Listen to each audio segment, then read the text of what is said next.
Here we go. Salam dari Ninja. Mata nih. This will be the moment where our hearts will be stirred, united, and sent back to bring revival to everywhere in part of the world. Kami dari GMS Jayapura. Oke, Samarinda di GMS Kucing. Asli, excited banget kami untuk ikut GMS Super Conference. Apalagi ya? Gak sabar untuk ikut festival dan lompat-lompat memuji Tuhan.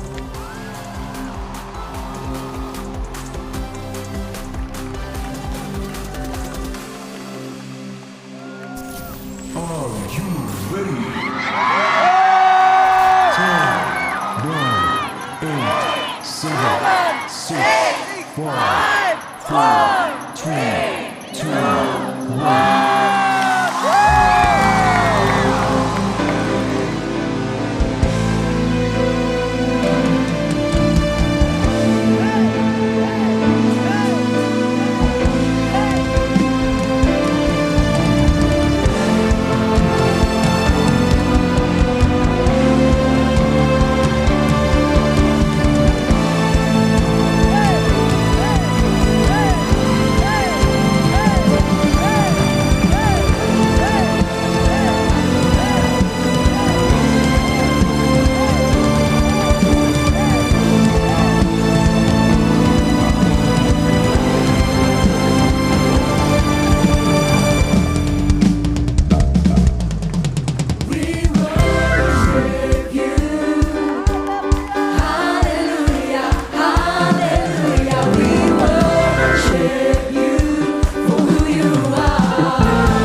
Lord, you are good and your mercy endureth forever.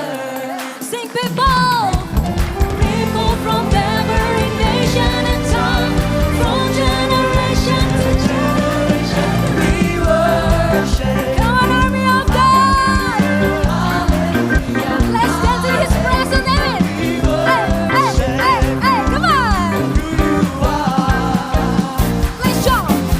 Hey, we worship you. Hallelujah, hallelujah. Worship you for who you are. Sing who you are. Who you are. Army of God, come on, sing.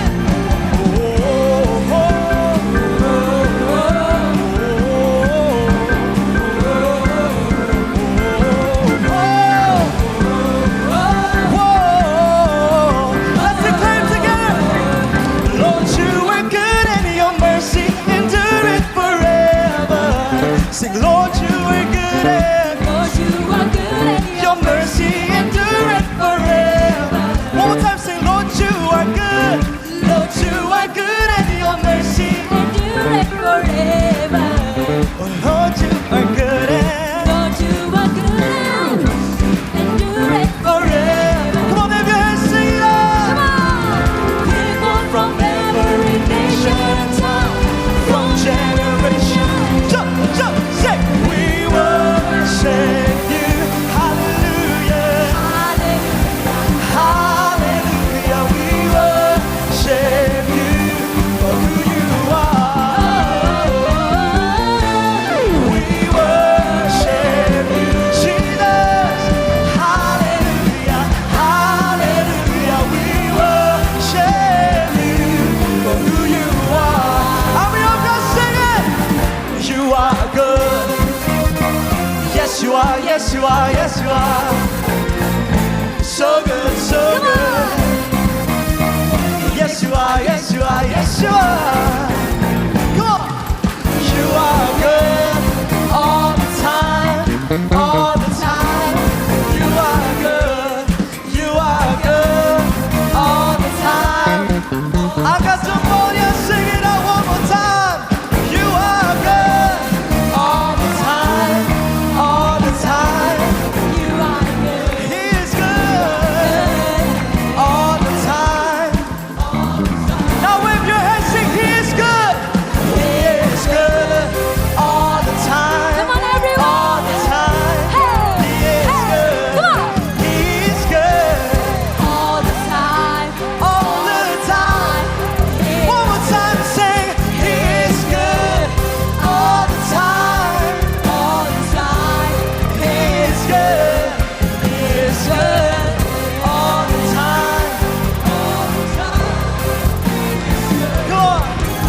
Amen. One by one you hung the stars. Nothing can compare to your great works. To your great works. If you believe it, come on, raise your hands and sing. Your beauty on display, parading your splendor and the great things you've done. Oh, all the nations you have made will come and worship here before you, Lord. Before you, Lord. All the nations you have made will bring all praises to your holy name. Your holy name. Come on. Oh, oh, oh. Whoa, oh, oh. Say you're the one who makes the sun shine. You're the one who put the moon in the sky. In the sky. Oh, one by one you hung the stars. Nothing can compare to your great works. Yang percaya sekali lagi angkat tanganmu. The heavens show your beauty on display, parading your splendor and the great things you've done. Oh, all the nations you have made come and worship here before you, Lord. Before you, Lord. All the nations bring all praises to your holy name. Your holy name. Come on. Hey, ho, hey, ho, hey, ho, hey. Musik memuji Tuhan, come on.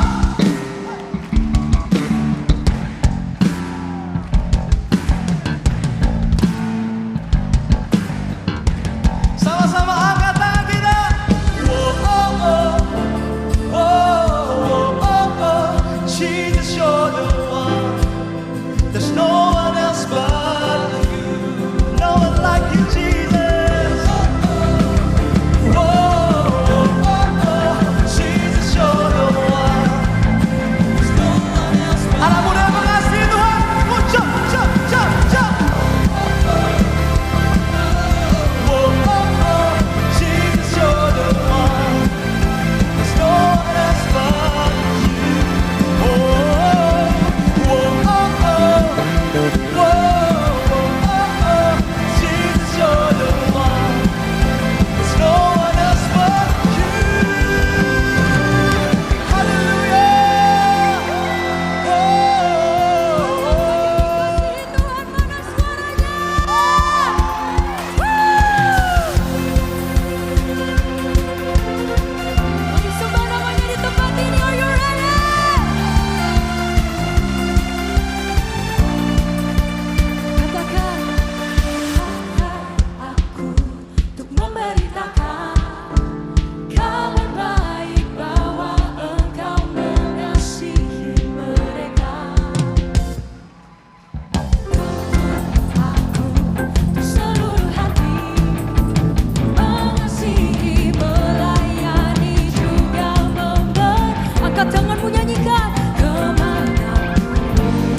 kami Tuhan. Jadikan kasih-Ku seperti kasih-Mu.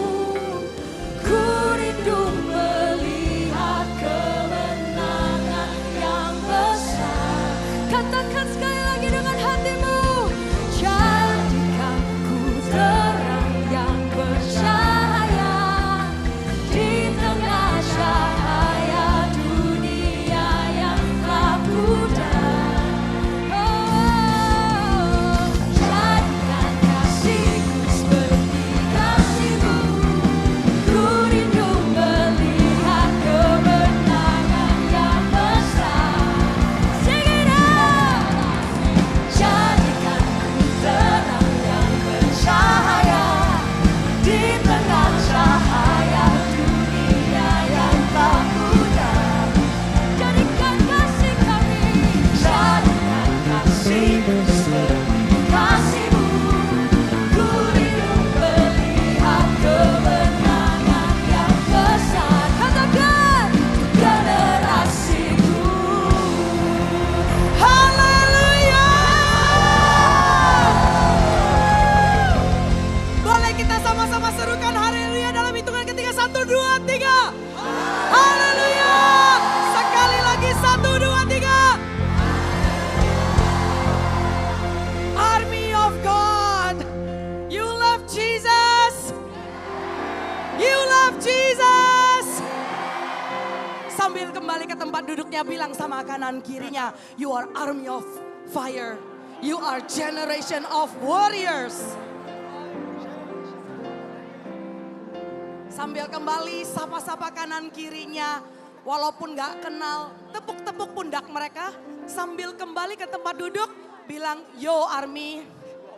Ya. Sapa teman yang kalian gak kenal justru, bilang yo army, what's up? Terus bilangin begini, kamu army of fire. Kamu generation of warriors. Haleluya. Dave? Are you here, Dave?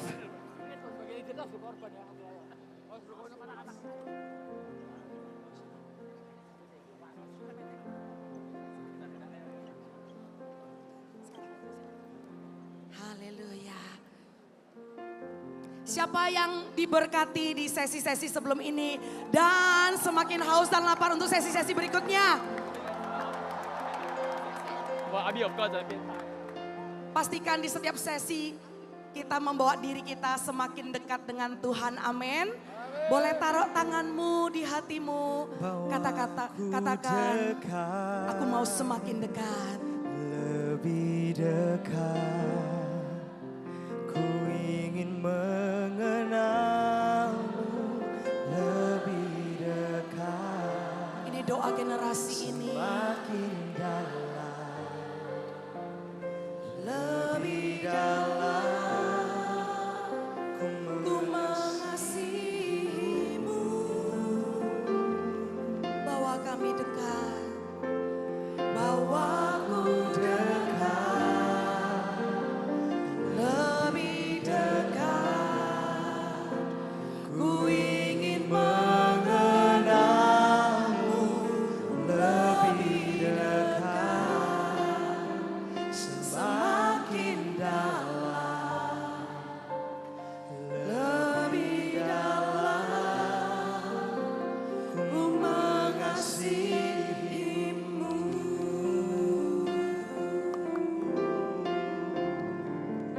Semakin dalam. Amin.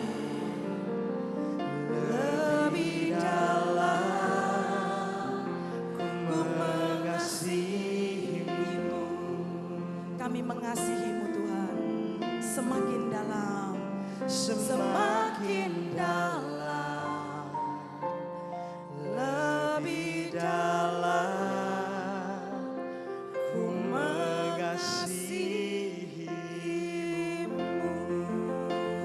yang mengasihi Tuhan Yesus berikan kemuliaan bagi nama Dia Raja di atas segala raja. Army of God, welcome semuanya yang datang dari pulau-pulau bahkan dari bangsa-bangsa. Katakan kepada kanan kirinya, welcome home. Senang sekali anak muda bisa berkumpul di sesi-sesi waktu kita split family, Eagle Kids dan juga Army of God. Pastikan setiap anak muda mendapatkan bagian kalian, makanan kalian, porsi yang sudah disiapkan untuk Army of God di sesi-sesi yang ketiga, keempat dan juga besoknya.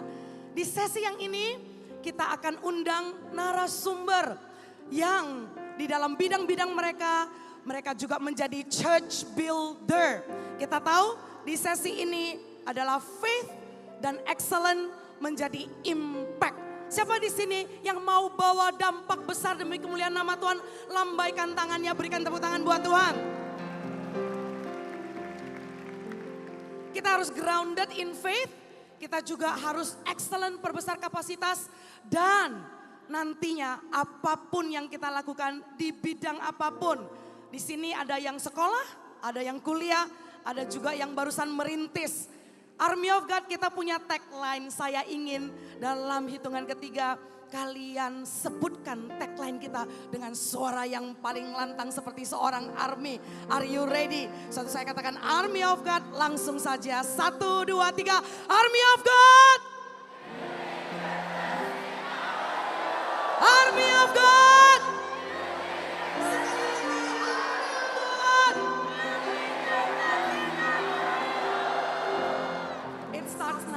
Dan bukan hanya di our youth. Saya nggak tunggu lama-lama lagi. Saya akan langsung undang narasumber kita. Sebelum mereka naik ke panggung, saya ingin kita sama-sama tundukkan kepala dan kita berdoa. Tuhan Yesus, Roh Kudus, Engkau hadir di tempat ini. Berbicaralah kepada setiap kami. Ukirkan di loh hati anak-anak muda. Suatu kami mempersiapkan masa depan kami. Kami minta campur tangan Roh Kudus. Bukan mimpi kami semata-mata yang kami kejar. Tapi apa yang menjadi kehendak Tuhan dalam kehidupan kami. Kami percaya Daniel masa kini ada di ruangan ini. Dan Tuhan sedang menempa mereka. Dan nantinya seperti anak panah di tangan pahlawan. Meluncur dan melesat tepat pada sasaran. Mereka menjadi gereja-gereja Tuhan di bidang-bidang yang Tuhan buat mereka excellent. Dan mereka akan membawa dampak. Ini gerejamu Tuhan. Urapilah setiap anak muda dan setiap pembicara hanya di dalam satu nama, yaitu nama Tuhan Yesus. Setiap orang yang siap menerima bagian daripada firman Tuhan dalam hidupmu, sama-sama katakan amin. Haleluya. Saya langsung undang pembicara yang pertama, Saudara Christian, berikan tepuk tangan.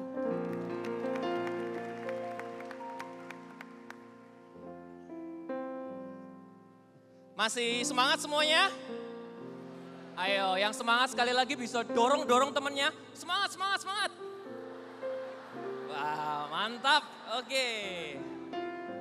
Perkenalkan dulu, saya Christian Kurniawan. Saya profesinya adalah seorang dokter gigi. Dan di gereja ini saya diberikan kepercayaan untuk memimpin crowd dan welcome home ministry di Army of God. Waktu pertama kali saya lulus sebagai seorang dokter gigi, saya nggak punya satu tujuan yang jelas. Kalau ditanya, kenapa kok mau jadi dokter gigi?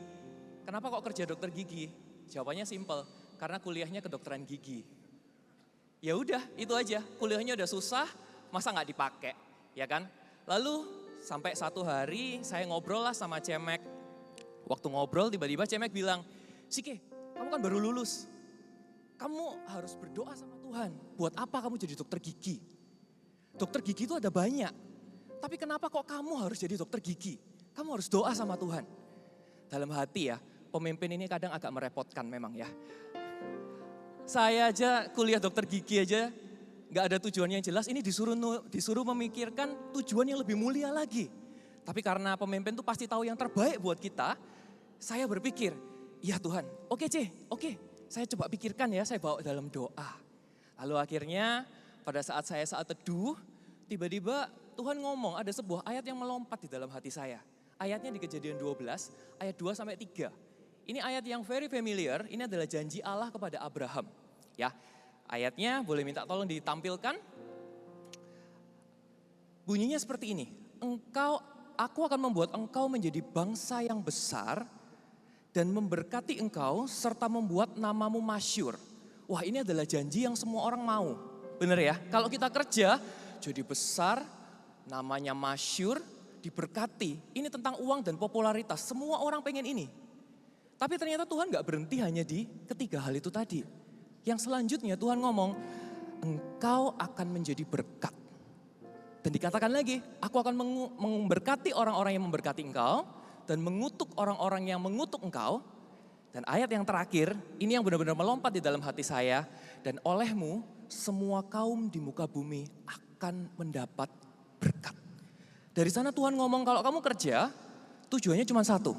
Kamu jadi berkat dan kamu menjawab kebutuhan. Itu aja.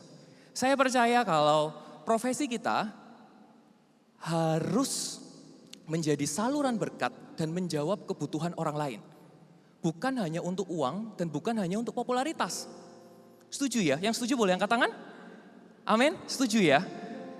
Satu hari saya kerja di sebuah rumah sakit.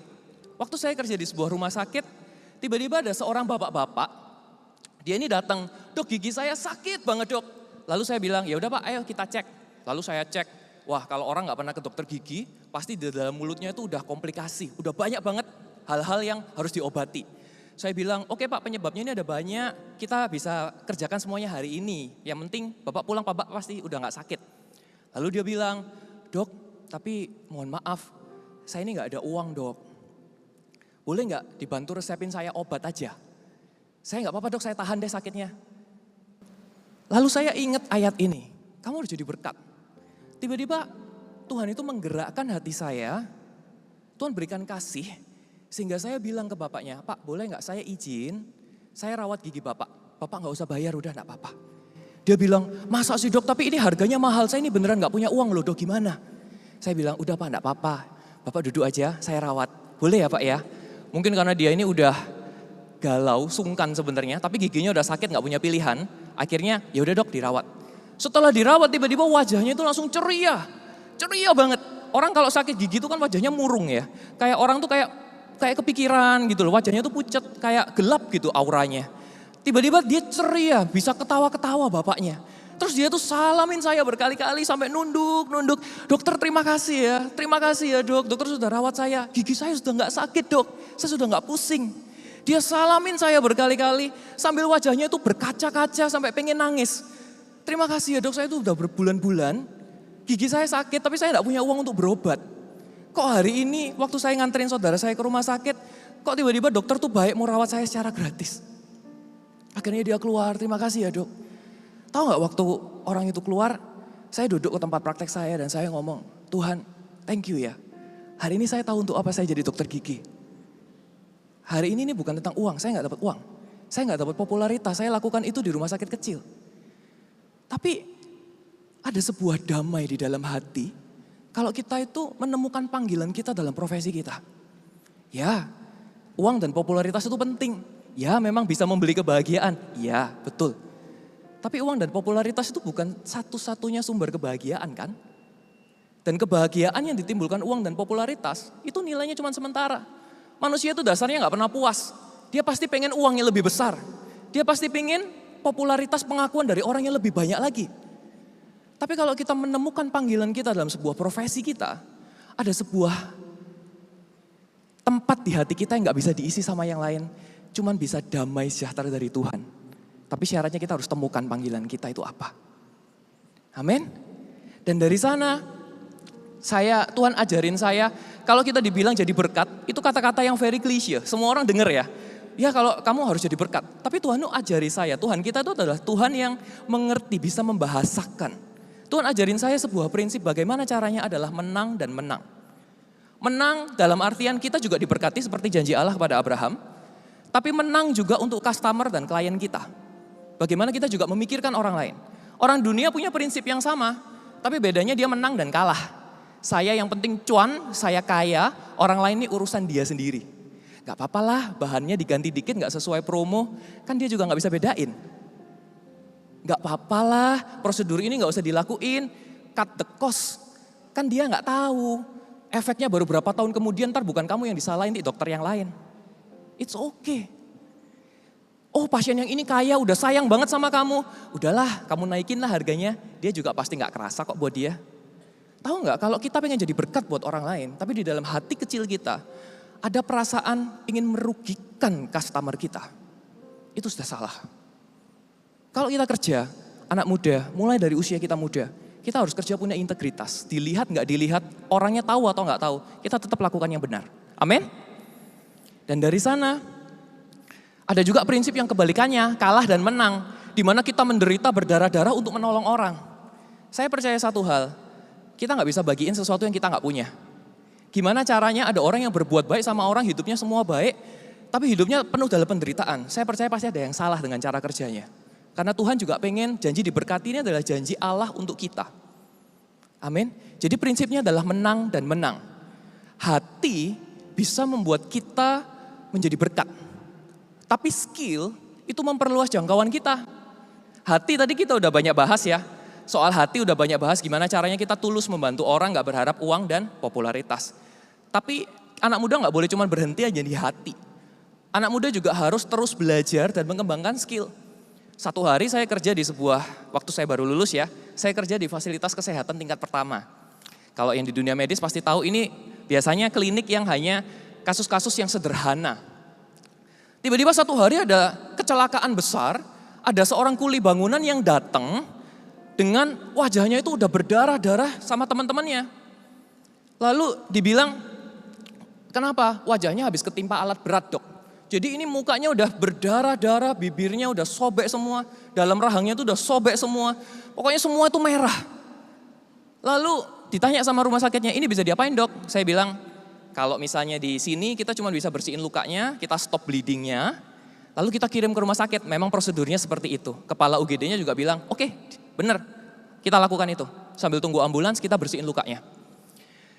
Akhirnya saya pulang, saya kepikiran sama bapak itu, kasihan, bapak itu kurus.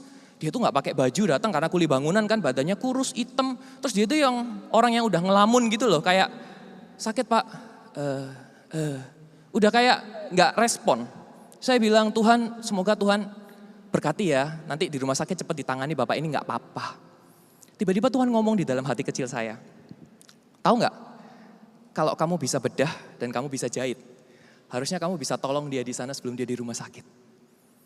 Langsung saya itu seperti kayak, iya ya, saya ini harus pinter, saya harus skillful, supaya saya bisa tolong lebih banyak orang lagi. Hati udah bener mau tolong orang kasih gratis nggak apa-apa, tapi kalau nggak punya skill ya percuma, apa yang mau ditolong? Orang butuh dijahit, bukan hanya didoakan aja. Iya kan? Dijahit dan didoakan, pasti lebih besar kuasanya. Akhirnya saya mengambil langkah yang proaktif. Anak muda, kalau kita udah dibilangin Tuhan untuk meningkatkan skill kita, kita harus proaktif. Kadang itu ada anak muda yang menunggu. Oh karena ini suara dari Tuhan, nanti pasti ada kejadian supranatural, orang tiba-tiba, kamu pengen tak ajarin bedah nggak? Nggak ada. Bisa jadi seperti itu tapi belum tentu. Kita yang harus aktif. Saya cari mentor, saya belajar, saya ikut seminar, saya baca jurnal, saya ikut magang, saya bayar harganya. Gak bisa kita ngomong, oh gak ada waktu. Anak muda itu selalu gak punya waktu. Selalu no time. Makanya kita ini harus make time. Oke, selalu kita harus make time. Pada saat kita mulai mau belajar, pasti ada penolakan. Ada yang mau ngajarin, ada yang gak mau ngajarin, bisa susah, bisa mudah. Tapi kita gak boleh nyerah. Anak muda itu gak boleh banyak alasan. Tahu nggak? Lebih mudah beralih dari orang gagal menuju orang sukses. Daripada orang banyak alasan menuju orang sukses. Orang yang banyak alasan tuh nggak pernah kemana-mana dalam hidupnya. Makanya kita harus bayar harganya. Cari, belajar, yang tekun, kembangkan diri terus. Karena satu hal saya percaya. Kalau kita pinter, kita bisa tolong lebih banyak orang. Kalau jangkauan kita itu lebih besar, lebih banyak lagi yang bisa terima kasih Tuhan melalui pekerjaan kita. Amin. That's why gak cuman hati, anak muda juga harus punya skill. Oke, dan kembali lagi ke ceritanya bapak yang tadi di rumah sakit. Tiba-tiba besoknya dia kembali lagi ke rumah sakit. Dia bawa sekantong kresek hitam gitu ya. Terus saya udah mulai berpikir, Tuhan apakah ini berkat yang daripadamu? Jangan-jangan dia adalah seorang CEO yang menyamar. Pak, saya kemarin hanya pura-pura miskin, Dok. Karena dokter sudah baik, ini rumah buat dokter. Ya, puji Tuhan. Dia bilang sama saya, Pak, Dok, terima kasih, Dok. Wajahnya udah ceria banget. Tadi malam akhirnya setelah berbulan-bulan saya nggak bisa tidur, saya bisa tidur, Dok. Saya bisa makan enak, Dok, sekarang. Wajahnya tuh udah lebih berapi-api gitu loh kalau cerita. Terus dia kasih lah kresek ini ke saya. Ini, Dok, ini bukan apa-apa, Dok. Tapi ini dari kita. Saya angkat lumayan berat. Bisa jadi ini emas atau sebongkah. Bisa jadi ini segepok uang atau emas. Ya. Mungkin ini CEO ya, mungkin ini jalan Tuhan karena saya baik ya. Lalu udah bapaknya keluar, saya buka lah. Warnanya sama-sama kuning sih, tapi ternyata ini lemon jeruk. Tapi tahu nggak, saya nggak dapat uangnya, saya juga nggak dapat emasnya, sebongkah uangnya juga enggak. Tapi ada sebuah damai di dalam hati kita waktu saya terima. Damai banget. Damainya tuh saya rasain sampai sekarang saya cerita, saya masih inget damainya. Itu loh kalau berkat yang dari Tuhan, mau berapa tahun aja masih inget. Dan thank you buat Cemek, meskipun kadang leader kita ini suka nanya-nanya yang kita nggak bisa jawab. Tapi semuanya tuh pasti baik tujuannya. Thanks buat Cemek, hari ini saya tahu. Buat saya dokter gigi bukan hanya sebuah profesi. Tapi dokter gigi adalah sebuah panggilan. Bukan hanya tentang mencabut dan menambal gigi. Tapi ini tentang menyembuhkan rasa sakit. Bukan hanya sebuah pekerjaan. Tapi saya tahu ini untuk mengembalikan kembali kepercayaan diri orang. Dengan mengubah senyumnya jadi lebih indah. Hari ini saya tahu dokter gigi bukan hanya sebuah pekerjaan. Ini adalah sebuah profesi. Hari ini bukan adalah sebuah pekerjaan. Ini adalah sebuah panggilan. Panggilan untuk melakukan transformasi kehidupan di hidup semua orang. Terakhir ya, kita tutup dengan Matius 5 ayat 16. Demikianlah hendaknya terangmu bercahaya di depan orang, supaya mereka melihat perbuatanmu yang baik. Dan ini yang paling penting, bukan hanya melihat kita, ujung-ujungnya semua profesi kita ini satu. Dan memuliakan Bapamu yang di sorga. Semua yang kita lakukan, ujung-ujungnya itu bukan buat kita. Hanya untuk mempermuliakan hanya satu nama. Tuhan di atas segala Tuhan. Raja di atas segala raja. Tuhan yang begitu besar, tapi juga Tuhan yang begitu dekat dalam hati kita. Tuhan Yesus Kristus namanya. Amin. Sekian sharing dari saya. Tuhan Yesus memberkati.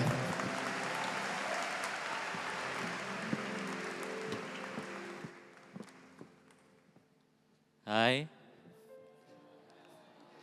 Yuk, saya Hadi Wijaya. Mungkin saya peserta di sini yang paling berumur tua gitu ya. Saya hampir sama dengan senior pastor kita umurnya. Saya juga mempunyai profesi seorang arsitek yang kira-kira saya belajarnya 40 tahun lalu gitu ya. Melihat hari ini saya cukup pusing gitu ya. Begitu jemaatnya itu loncat semua, itu arsitek sangat pusing. Karena apa? Karena Anda dihitung 3-4 kali lipat dari berat Anda, sehingga kita harus memperkuat semua lantai. Apalagi loncatnya pakai muter gini. Aduh, ampun. Sudah gitu minta more, minta tambah. Benar-benar nih orang-orang ini ya.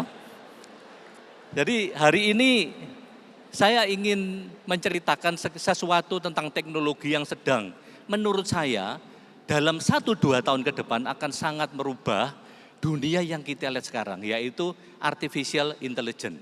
Ya, dulu waktu saya kuliah kan saya sudah cerita, mungkin saya ini hidup di 3 zaman digital. Yang waktu saya kuliah, saya itu tidak tahu apa itu tentang digital. Ya, setelah itu kita gambar masih pakai kertas, pakai penghapus.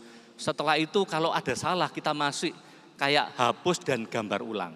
Setelah itu pada waktu saya mulai menginjak kerja, adalah software-software yang mulai ada Pentium prosesor mungkin kalau itu. Nah ini di sini kebetulan ada Pastor Koocian. Kami waktu itu sama-sama masih muda sekali di Manado, saya ingat itu ya. Kita bangun gereja di sana sama-sama. Setelah itu terjadilah satu disrupt teknologi yang kalau kita gambar itu tidak harus lagi pakai kertas Bapak Ibu. Jadi kita gambar mulai pakai digital, software.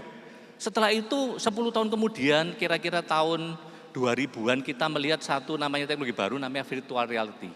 Jadi apa yang belum kita bangun kita sudah bisa visualkan. Sekarang sudah tidak begitu lagi.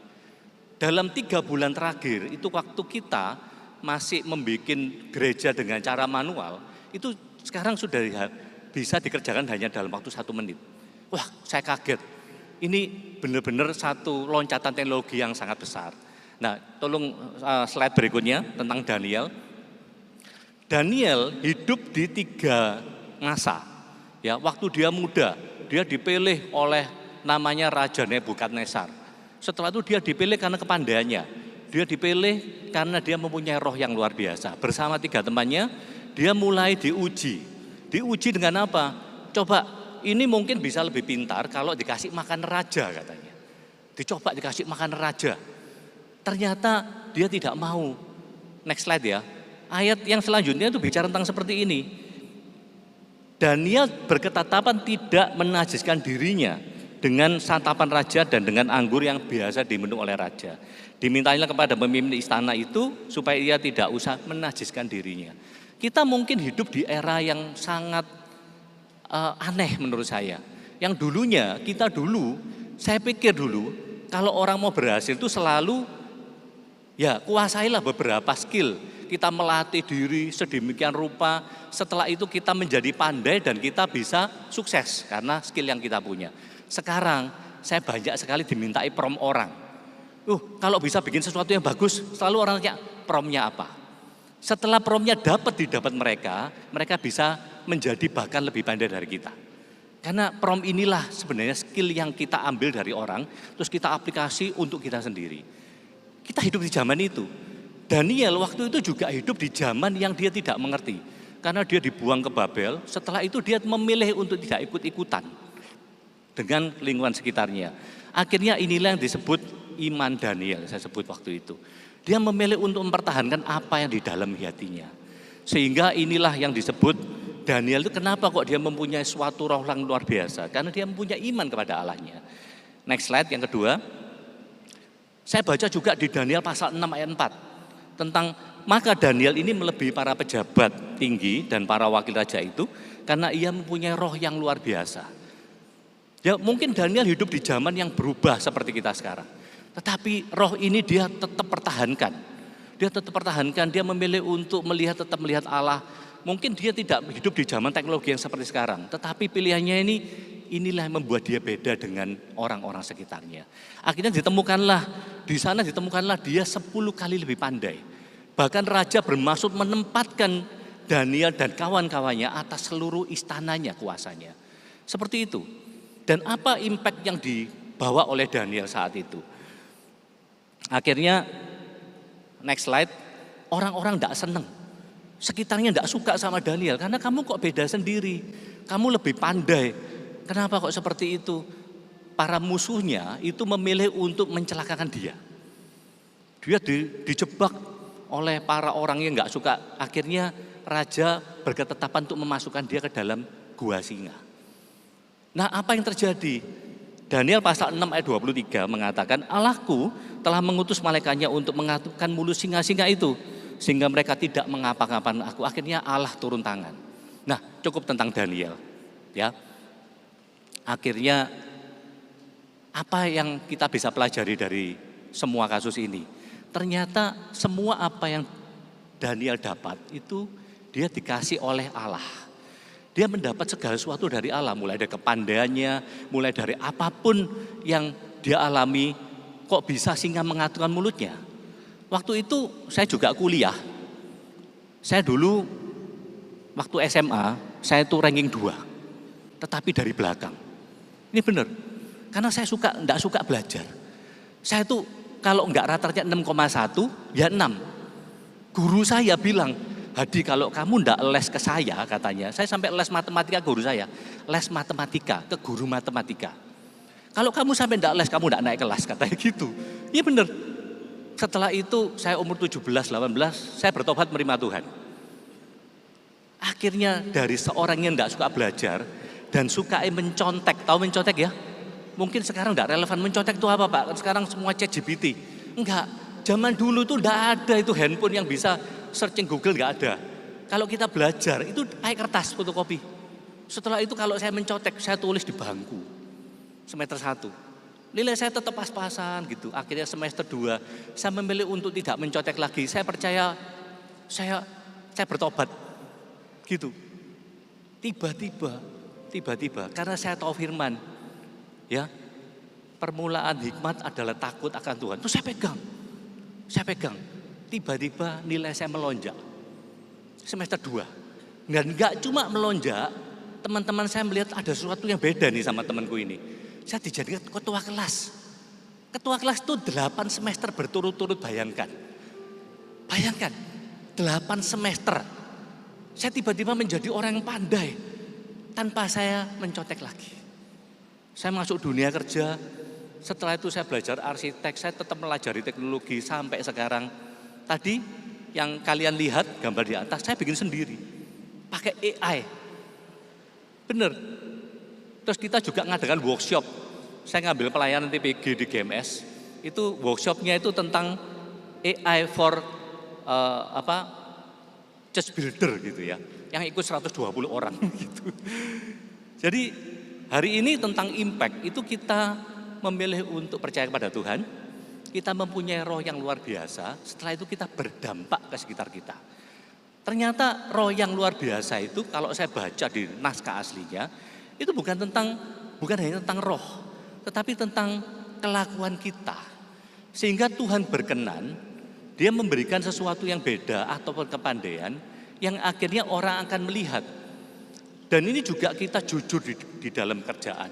Kita juga melakukan sesuatu dengan benar.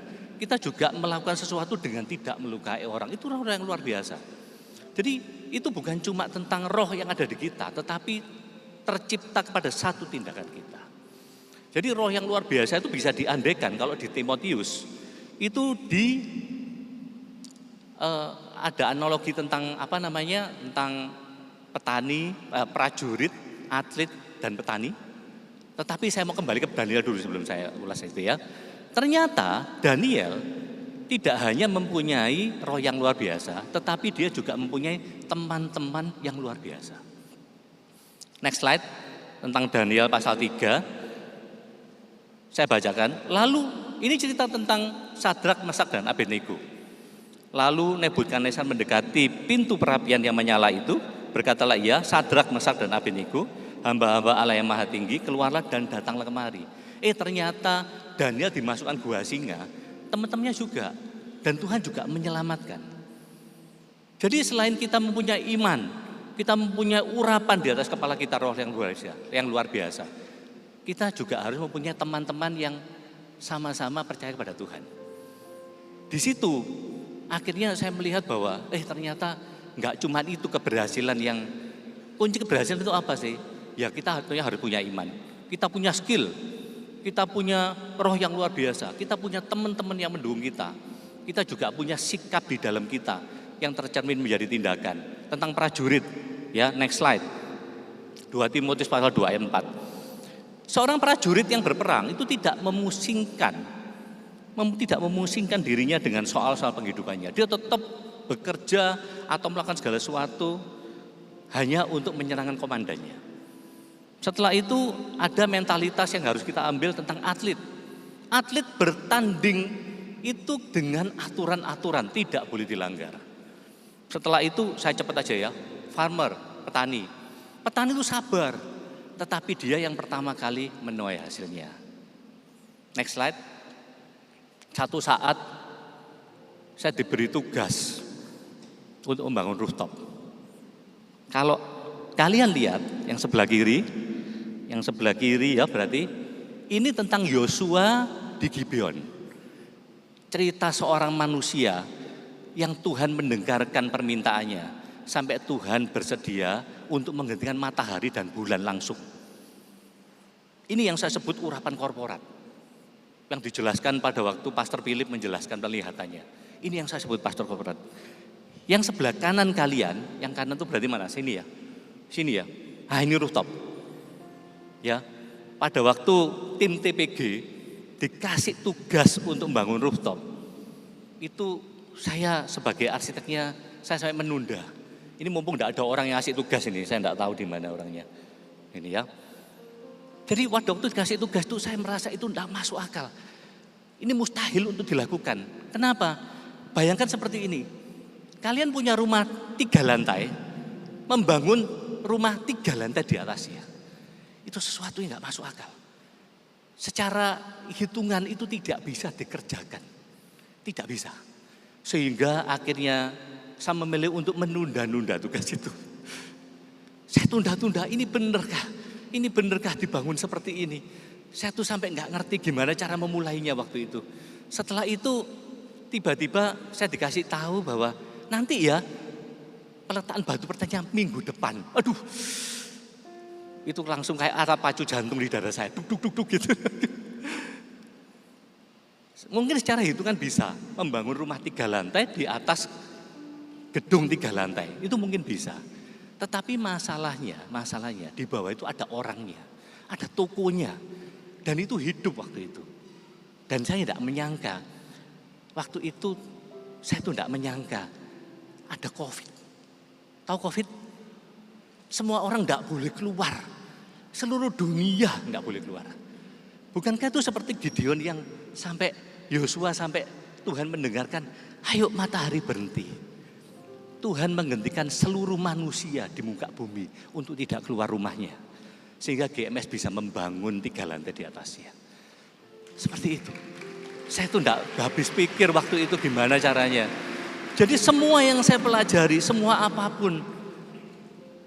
Itu kalau sudah Tuhan yang bekerja itu kita tidak bisa untuk memakai akal pikiran kita sedikit pun tidak bisa. Akhirnya kita diminta untuk membangun di gedung-gedung lain di Jakarta. Waktu itu saya ada permintaan, mau enggak mallnya ditutup selama 1 tahun? Enggak ada yang mau. Enggak ada yang mau. 1 tahun ditutup mau enggak? Enggak mau. Enggak mau Pak katanya gitu. Jadi hari ini saya merasa bahwa urapan korporat ada di gereja ini. Bahkan sampai kita minta, waktu itu saya enggak kepikir bahwa Tuhan akan menghentikan seluruh manusia itu, enggak cuma di Surabaya. Berhenti ya, jangan keluar rumah dulu. Mallnya enggak boleh dikunjungi dulu. Saya enggak menyangka seperti itu. Ya. Akhirnya yang terakhir saya mau sampaikan tentang kerjakan apapun semuanya untuk Tuhan. Ya, slide terakhir, slide berikutnya. Apapun juga yang kamu perbuatlah dengan segenap hatimu seperti untuk Tuhan, bukan untuk manusia. Jadi pada waktu Daniel itu diuji, dia dicari kesalahannya, tidak ditemukan satupun kesalahannya. Sehingga orang-orang yang tidak suka sama Daniel waktu itu, dia mencari kesalahannya yaitu diserang di ibadahnya. Akhirnya Tuhan membuktikan bahwa dia hidup. Jadi kalau Anda mau berhasil, Anda mau menjalani hidup di tengah-tengah dunia, Anda mau menjalani karir di dunia yang berubah sangat cepat seperti ini. Ada 3 poin yang saya mau sampaikan. Ya, slide terakhir. Yang pertama, kita harus mempunyai iman kepada Tuhan, tidak kepada yang lain. Bukan kepada kepandaian kita, bukan kepada siapapun, bukan kepada orang kuat, orang tua kita, hanya kepada Tuhan. Yang kedua, jangan tidak ada urapan di kepala kita tentang roh yang luar biasa. Kita mempunyai roh Tuhan yang membuat kita berbeda dengan orang lain. Itu yang akan berdampak besar. Yang kedua, poin kedua, hati-hati dengan siapa kalian semua mempunyai kawan. Karena inilah sangat menentukan pergaulan. Yang ketiga, walaupun tidak dilihat orang, walaupun tidak siapapun, tidak ada sesuatu pun siapapun yang melihat, kita tuh seolah-olah mengerjakan segala sesuatu untuk Tuhan. Ya, saya selesai. Terima kasih. God bless you.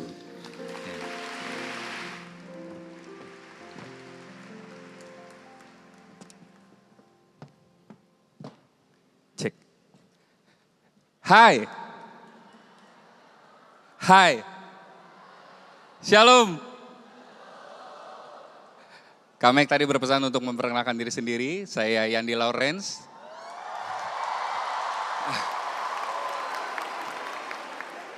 Saya bekerja sebagai model. Ya, tampak banyak amarah ya di tengah kita ya. Saya adalah seorang penulis dan sutradara film.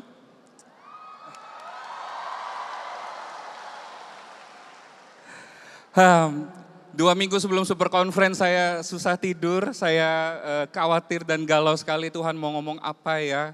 Karena kalau yang saya mau ngomongin banyak tapi yang Tuhan mau khusus buat jemaat hari ini apa ya yang Tuhan mau ya. Dan kemarin waktu ikut doa, berdoa buat bangsa, saya menangis karena saya merasa bangsa kita akan penuh dengan berita. Kalau teman-teman buka berita pasti kelihatan kan. Dan saya bilang, Tuhan kiranya masih ada kemurahan-Mu untuk negeri kami Indonesia.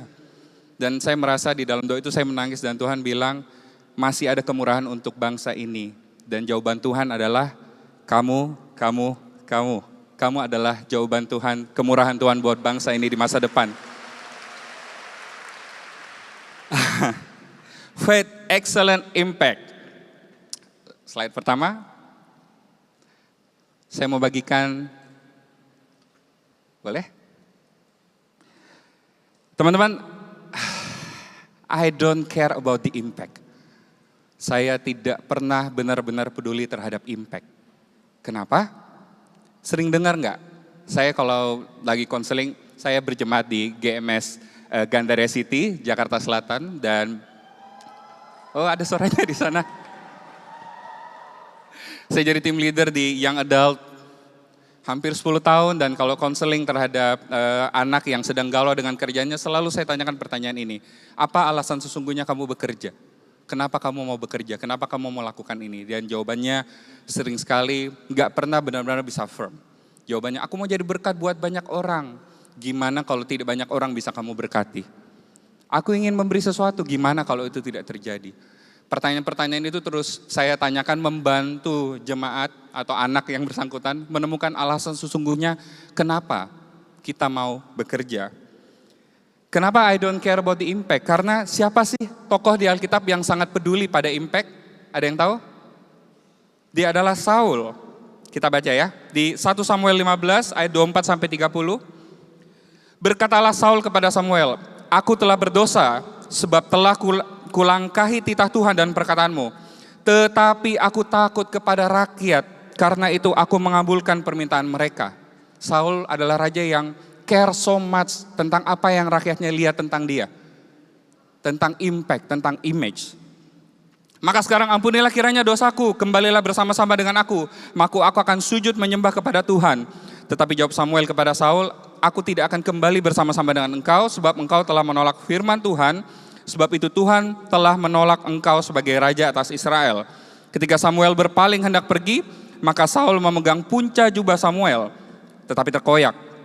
Kemudian berkatalah Samuel kepadanya, Tuhan telah mengoyakkan daripadamu jabatan raja atas Israel. Diberhentikan jadi raja pada hari ini dan telah memberikannya kepada orang lain yang lebih baik daripadamu. Lagi sang mulia dari Israel tidak berdusta dan ia tidak tahu menyesal. Sebab ia bukan manusia yang harus menyesal. Tetapi kata Saul, perhatikan, aku telah berdosa, tetapi tunjukkanlah juga hormatmu kepadaku sekarang di depan para tua-tua bangsaku dan di depan orang Israel. Kembalilah bersama-sama dengan aku, maka aku akan sujud menyembah kepada Tuhan Allahmu. Saudara pasti tahu cerita ini ya. Dan apa yang terjadi beberapa pasal selanjutnya, titik di mana Saul mulai penuh kedengkian kepada Daud, itu terjadi di 1 Samuel 16 ayat 7-9. Guys, perhatikan patternnya ya, orang yang sangat care tentang apa, bagaimana rakyatnya melihat dia. Iya, aku salah, tapi Samuel kamu keluarlah sama-sama aku, supaya tua-tua itu tetap melihat bahwa aku baik-baik saja, I'm fine.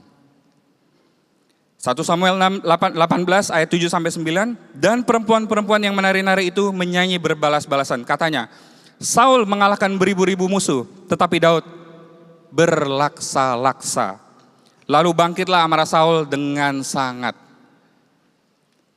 See the pattern? Oh, aku beribu-ribu tapi Daud berlaksa-laksa. Lebih banyak. Kemudian timbullah iri dan kemarahan di dalam hatinya.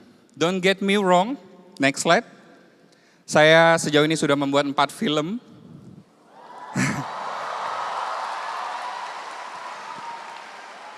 Ada yang nonton Keluarga Cemara?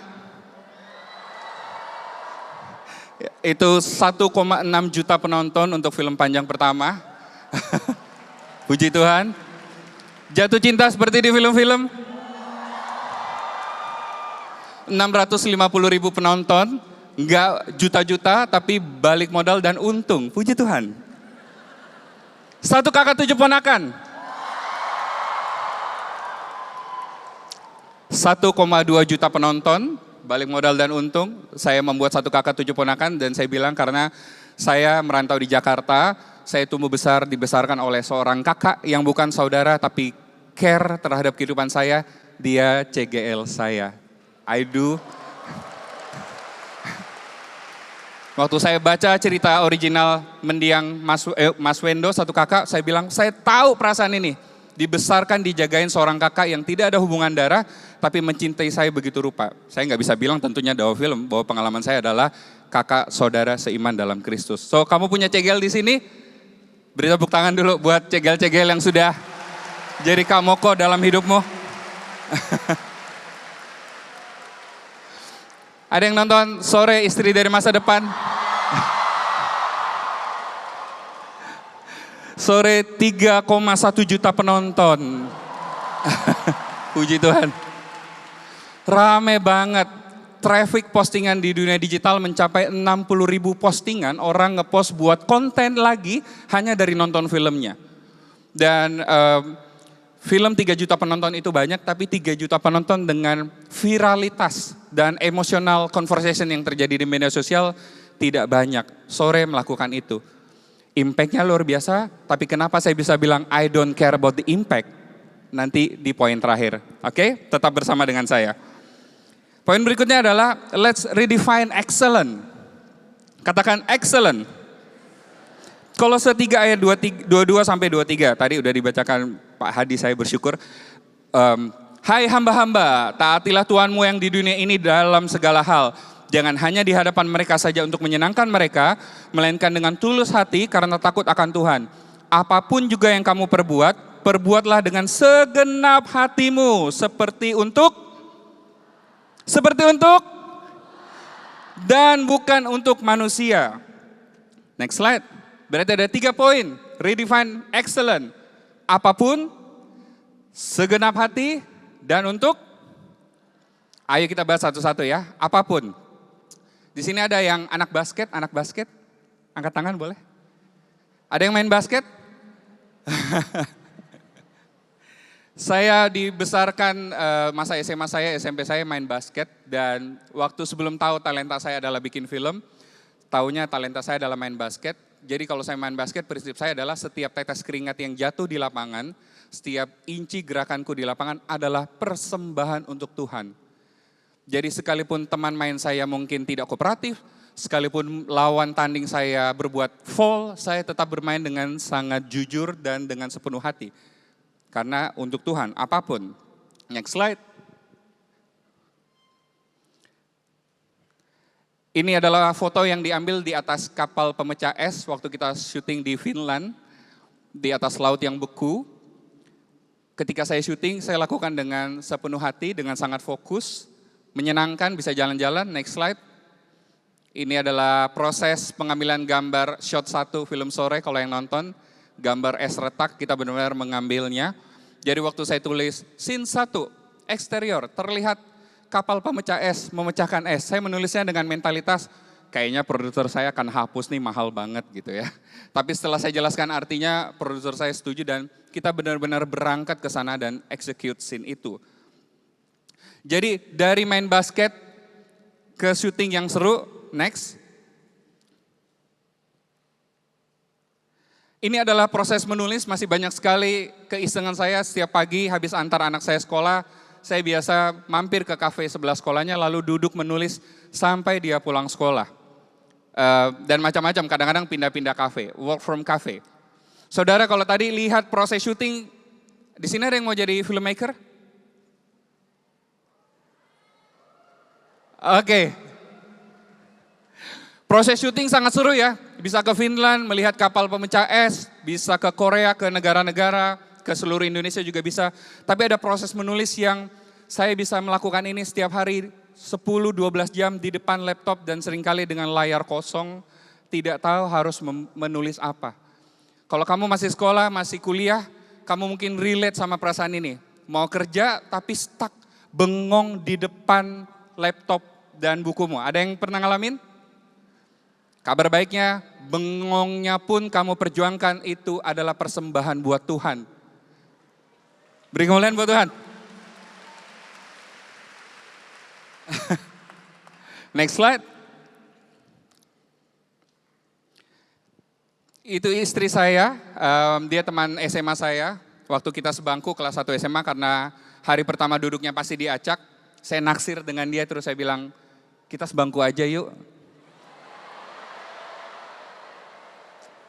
Dia malu-malu, udah GR kan saya. Besok dia pindah bangku.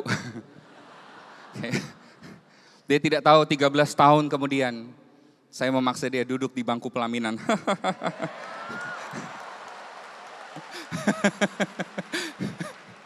Tidak bisa pindah lagi. Di sebelahnya ada anak pertama saya If dan di sebelahnya ada anak kedua saya Nara. Apapun, termasuk ketika foto ini diambil 1 hari setelah syuting Jatuh Cinta seperti di film-film. Bangun pagi, anak-anak lagi sekolah, saya ajak istri saya makan di rumah makan kecil, sederhana kan Padang ya. Ini rumah makan yang sangat sederhana, makan dekat rumah dan punya quality time ngobrol dengan istri. Dan kalau saya main dengan anak saya, mainnya sepenuh hati. Itu lagi melukis, itu bisa belepotan, semuanya sungguh-sungguh. Saya melakukannya sudah dari zaman SMA. Kalau saya di rumah jaga toko, itu saya jaga, dulu punya toko kelontong. Jadi kalau jaga toko saya nggak duduk, saya berdiri. Semua barang saya tata ulang sesuai urutan warna dan urutan size, lalu saya lap bersih dari debu. Gitu ya. Jadi melakukan semuanya dengan sungguh-sungguh. Harus cuci piring, saya suka sekali cuci piring. Karena ada seni dalam cuci piring. Wastafel kan kecil, piring banyak. Yang mana duluan itu penting. Yang minyak, yang gak berminyak. Passionate saudara ya. Jadi kalau kamu di rumah diminta bantu orang tua, lakukan sungguh-sungguh seperti untuk? Yes. Segenap hati. 2 menit lagi. Lukas 12 ayat 25. Siapakah di antara kamu yang karena kekhawatirannya dapat menambahkan sehasta saja pada jalan hidupnya? Apa yang menjadi tantangan terbesar generasi sekarang? Melakukan segala sesuatu seperti untuk Tuhan dan bukan untuk manusia dengan segenap hatinya? Apa? Sosial media. Kenapa? Pernah ngalamin nggak nongkrong sama temen rasanya nggak sah atau nggak pernah terjadi kalau kita nggak selfie dulu terus ngepost? Ada yang ngalamin nggak? Kalau makan enak harus difoto dulu, kalau nggak rasanya tadi belum makan enak. Ada yang ngalamin gak ya? Gak ada ya? Puji Tuhan. Saudara, ini sangat familiar dengan yang Saul alami di masa lalu. Dikatakan, tetapi Saul, aku telah berdosa, tetapi tunjukkanlah juga hormatmu kepadaku sekarang. Di depan para tua-tua bangsaku dan di depan orang Israel. Yang menghambat kamu dan saya mengalaminya juga sekarang. Bagaimana melakukan sesuatu dengan segenap hati adalah kita terus berpikir bagaimana mau tampil di sosial media. Bagaimana orang mau melihat kita. It's an existential crisis. Ini adalah krisis eksistensi. Rasanya kita baru eksis kalau postingannya mantap. Rasanya kita baru eksis kalau like-nya banyak. Rasanya kita baru eksis kalau sudah post di sosial media. Padahal kita eksis karena seseorang yang adalah Tuhan sudah tergantung 2000 tahun lalu di atas kayu salib dengan tangan dan kaki yang berlubang paku. Itu eksistensi kita sampai hari ini. Next slide untuk Tuhan. Kita boleh buka ayatnya.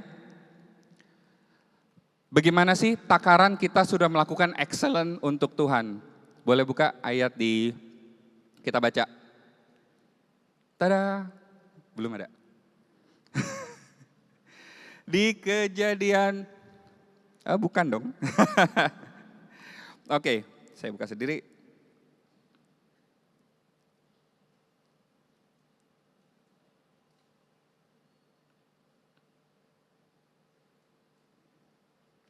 Buka di Kejadian 39.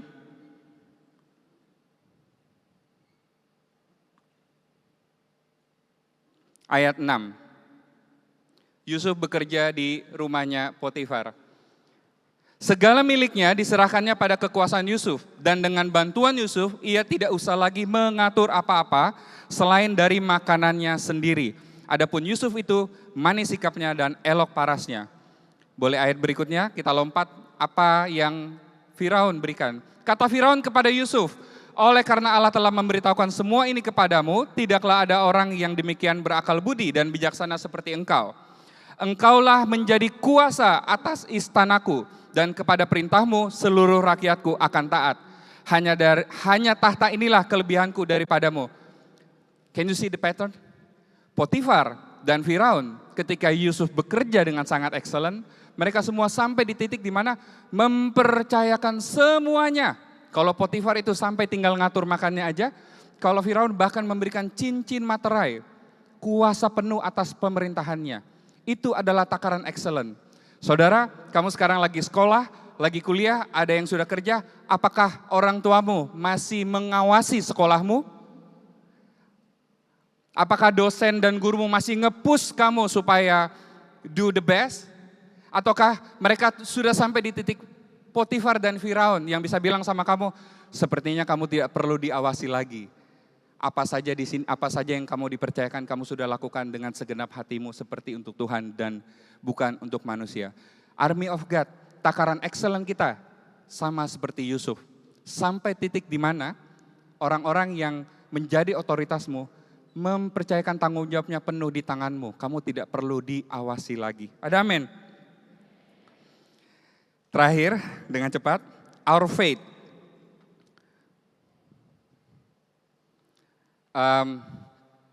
Boleh ke slide foto saya dengan ayah saya. Waktu saya 13 tahun, papa saya meninggal. Dan rasanya hidup saya seperti kapal tenggelam, kapal hancur, kena badai. Saya belum kenal Tuhan Yesus dan mulai timbul pertanyaan tentang hidup dan mati. Apakah Tuhan Yesus benar-benar ada? Apa artinya beliau disalib? Saya benar-benar tidak tahu dan baru mau cari tahu. Firman Tuhan bilang siapa mencari dia menemukan. Dan saya ditemukan oleh Tuhan Yesus ketika saya 3 SMP. Mirip dengan umur kamu sekarang kira-kira seperti ini. Tuhan Yesus datang dan di suatu doa pagi, Tuhan Yesus bicara di dalam hati saya, Yandi, papamu sudah meninggal ya? Iya Tuhan, boleh nggak saya gantikan? Di pagi hari itu saya menangis hebat sekali, besar sekali, ada rasa kelegaan yang luar biasa. Singkat cerita, saya tadinya saya mau jadi pemain basket. Tiba-tiba dalam proses yang sangat damai sejahtera Tuhan tuntun, saya tahu betul kalau saya jadi sutradara film, Tuhan senang. Saya baru suka filmmaking semester 5 kuliah di IKJ. Tapi 5 semester awal saya selalu, dan sampai lulus saya selalu peringkat tertinggi, tapi nggak suka film. Saya cuma tahu kalau saya lakukan yang terbaik, segenap hati untuk Tuhan, Tuhan senang. Kalau Tuhan senang ini, ayo saya jalankan. Baru mulai saya suka film. Next slide. Saya merasa seperti Petrus yang tenggelam lalu diangkat sama Tuhan. Dan rasanya itu adalah segalanya, bisa menjalani hidup ini bersama dengan Tuhan. Waktu bikin Jatuh Cinta seperti di film-film, kita ada promo, ada seorang perempuan yang bicara pakai mic di depan umum, ada tanya jawab dan dia menangis, dia bilang, saya baru kehilangan suami saya 5 tahun lalu. Saya merasa tidak ada teman-teman yang mengerti rasanya duka saya, sampai saya nonton film ini, ya ampun, mengapa baru film yang mengerti perasaan saya. Saya buat Keluarga Cemara, saat promo, ada seorang bapak, badannya gede gitu ya, terus dia tunggu saya dengan pemain saya keluar dari bioskop pintu belakang, dia cegat, dia punya 2 anak perempuan dan dia menangis.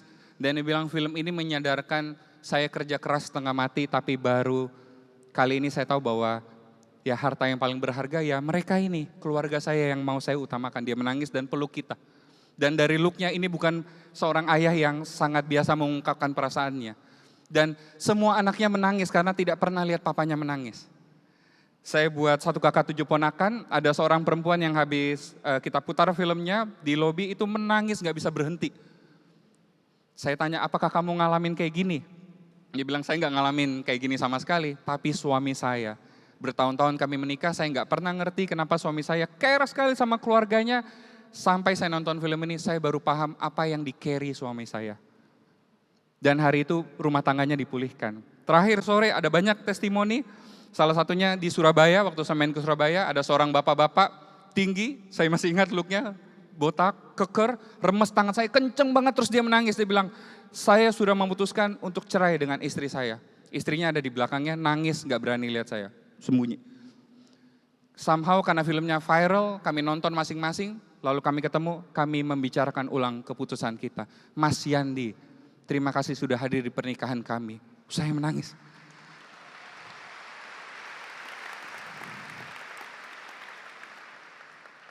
Army of God, kalau Tuhan memanggilmu, jawablah. Jawablah. Hidup ini tentang berjalan bersama Tuhan sungguh-sungguh. Don't care about the impact. Karena jalan sama Tuhan, impact-nya pasti besar. Udah gak usah dipikirin. Gak usah mikirin bagaimana dunia melihatku bersama Kristus. Kalau kita cinta Tuhan sungguh-sungguh, kita berjalan sesuai dengan kehendak dan kesenangan hati Tuhan. Fasten your seatbelt. Impact-nya mengejutkanmu. Tuhan Yesus memberkati.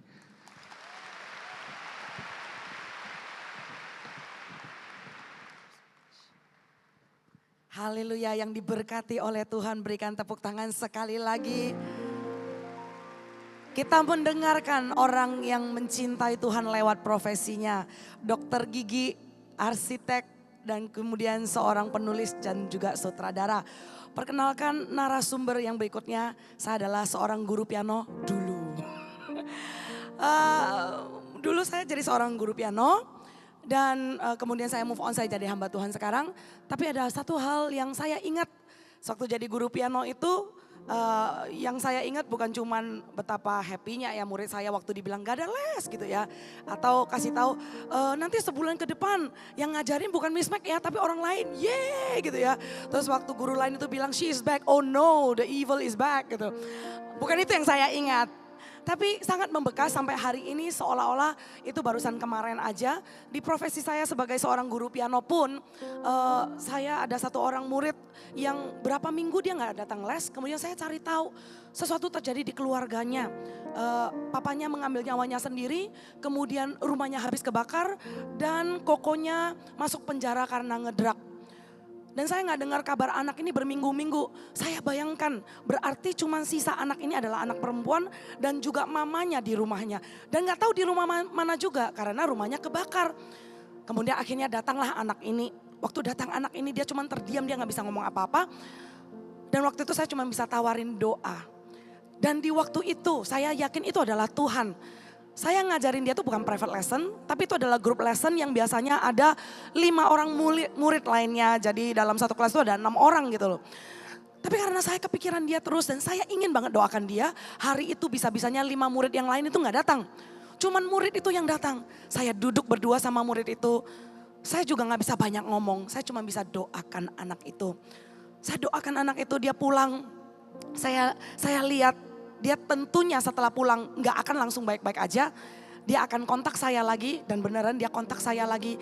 Dia tanya harus bagaimana, harus bagaimana. Murid ini bukan di Indonesia, dulu saya sekolah di Amerika, saya ngajar juga di Amerika. Dia kontak saya dan kemudian saya lihat anak ini bisa melihat secercah harapan lagi untuk masa depannya. Dan saya tahu panggilan saya waktu itu sebagai seorang guru piano bukanlah hanya profesi saja. Tapi setiap murid yang Tuhan titipkan, Tuhan ada pesan untuk mereka. Dan kalian juga, anak-anak muda yang sekarang ini, kalian mungkin sekolah, atau kalian kuliah, atau juga ada beberapa yang kerja. Kalian bukan cuman ambil jurusan hanya untuk ngelewati masa-masa kuliah. Atau kalian yang mulai merintis bukan hanya untuk survive.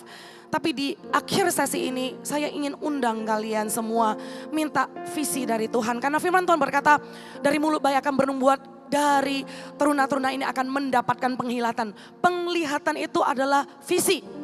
Visi itu apa? Visi itu bukan cuma sekedar goal. Visi itu bukan cuma sekedar, oh gue abis kuliah ntar gue pulang gue mau bantu usaha apa-apa. Bukan.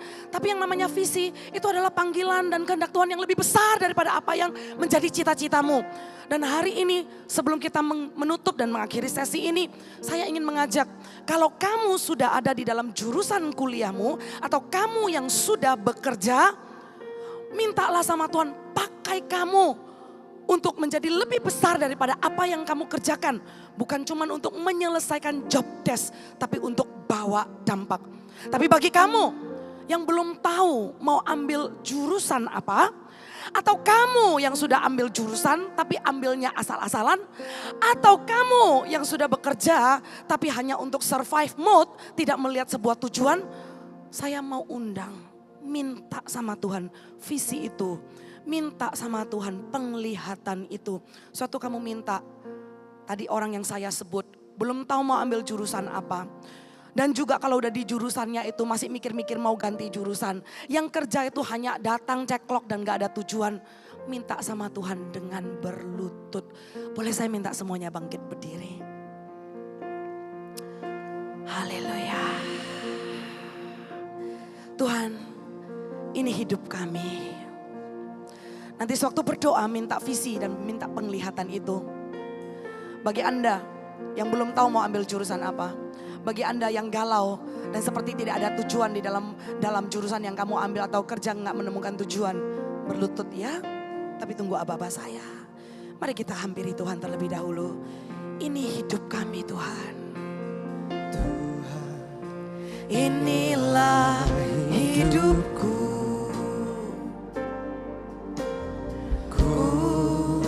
Serahkan padamu segala cita-citaku, masa depanku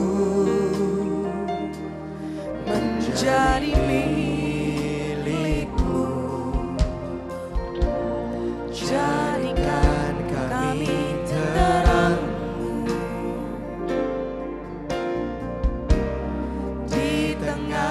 kegelapan dunia, membawa bangsa-bangsa kepadamu. Tuhan, ini kerinduanku bagimu Tuhan. Seluruh hidupku pakailah Tuhan bagi kemuliaan-Mu. Genapi seluruh rencana-Mu sampai bumi penuh kemuliaan-Mu. Bagimu Tuhan, bagimu Tuhan seluruh hidupku. Cita-cita kami, masa depan kami, mimpi kami, pakai bagi kemuliaan-Mu. Genapi seluruh rencana-Mu sampai bumi penuh kemuliaan-Mu. Serahkan cita-cita, mimpi-Mu, masa depan-Mu. Tuhan, seluruh hidupku. Kami cari visi, panggilan dan penglihatan. Tuhan, bagi kemuliaan-Mu. Haleluya. Genapi seluruh rencana-Mu sampai bumi penuh kemuliaan-Mu. Genapi rencana-Mu dalam kehidupan Army of God, kehidupan anak-anak muda. Rencana-Mu sampai bumi penuh kemuliaan-Mu. Genapi seluruh rencana-Mu sampai bumi. Bagi yang perlu berlutut, berlututlah sekarang. Hamba berdoa di dalam nama Tuhan Yesus. Engkau lihat anak-anak muda yang mencari visi dari Tuhan. Anak-anak muda yang memandang bintang di langit dan pasir di laut. Syakaranaya radaya radaya warabora barabara baraba. Shikiaranaya radaya radaya warabora barabara barabara barabara. Letakkan rancangan-Mu Tuhan dalam kehidupan anak-anak muda yang masih mencari jurusannya. Letakkan rancangan-Mu Tuhan bagi anak-anak muda yang sudah mengambil jurusannya tapi belum menemukan tujuan, visi, penglihatan. Di hadapan Tuhan, terimalah penglihatan dalam nama Tuhan Yesus.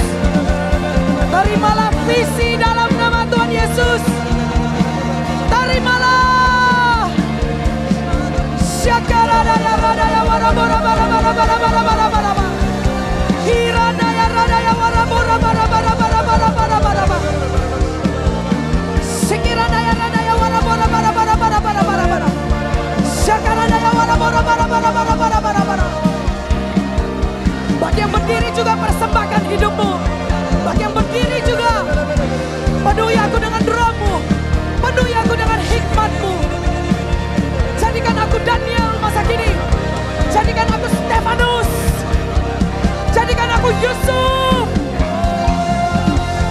Hikaranaya ranaya syara dadadadada, hiranaya warabora. Bukan dengan gagah dan kuatku, tapi dengan doa-Mu. Syara radaya warabora.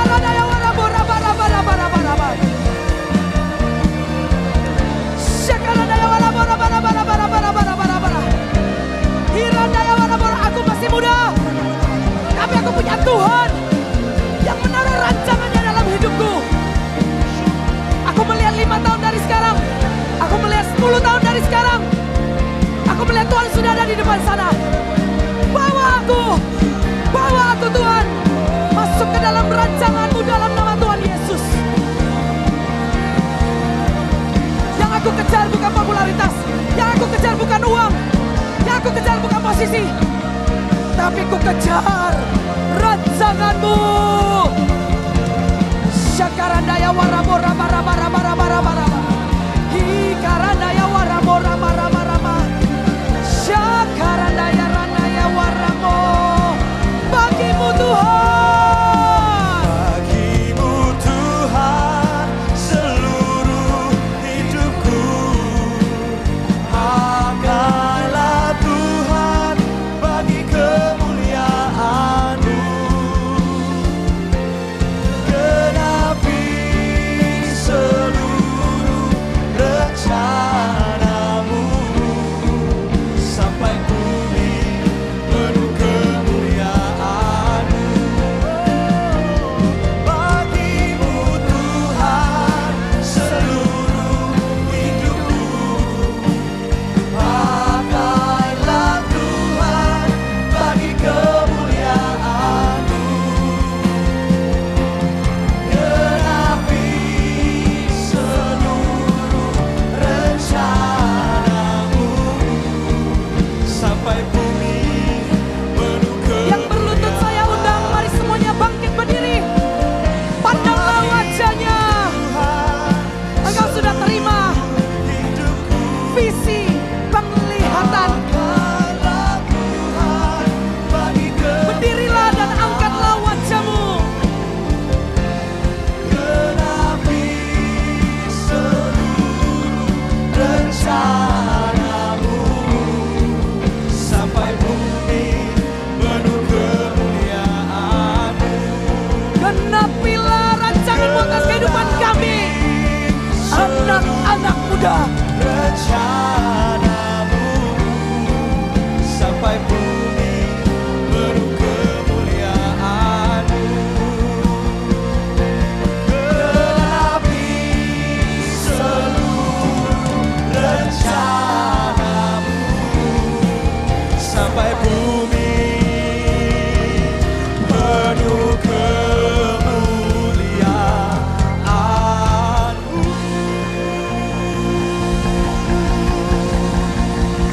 Jadikanlah kami bintang yang bersinar begitu terangnya, sampai seluruh bumi melihat kemuliaan-Mu, meteraikan firman Tuhan. Tuhan, inilah hidup anak-anak muda ini, diserahkan sejak masa muda kami. Maka langkah-langkah ke depannya, jurusan apapun yang kami ambil, pekerjaan apapun yang kami rintis, jadilah kehendak-Mu, datanglah kerajaan-Mu. Hanya di dalam satu nama, nama Tuhan Yesus, setiap orang yang mengasihi Dia. Sama-sama katakan, amin.